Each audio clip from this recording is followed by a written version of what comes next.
motorcycles over to it.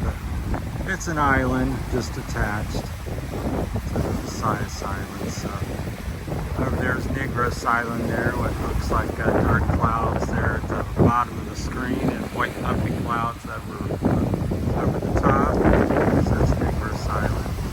Not been over there yet. Hope to go someday. There's little fishing platforms all across there, so you know the water's not too deep. So I would guesstimate under 25 feet. Just the main just aren't big enough to go down much further and stick out. So 25, 30 feet above the edge. So come back again. We were over here the other last night. So I come back again. They soak in the water a little bit today. Another sunny, warm, hot day. Somebody living down that way. I see their boat.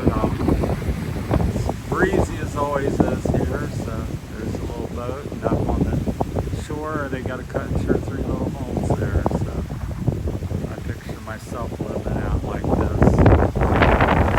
Back around here, slowly you can start to see the island pop up over there.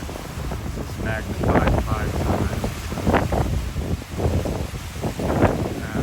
Around the corner it takes off and disappears. There's one of the fishing platforms. They take them and stand up there at night, turn the lights on, tracks the fish, and then they drop or pull their nets up, whatever they do, and catch them. So they do that at night. So that's that. Let's see what else. The waves are about 2 or 3 feet high here. They get a little higher out there in the open.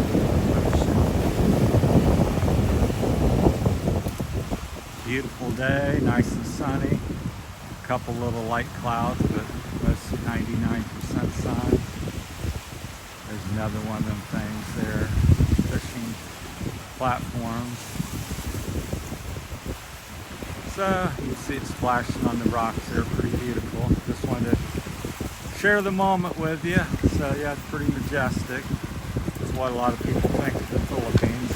Just minusing the white sand and nice beach. This is the rocky side because it takes a lot of abuse from the storm, so it stays pretty rocky. You got to go on the other side if you want a little softer, lighter rocks and sand. But over here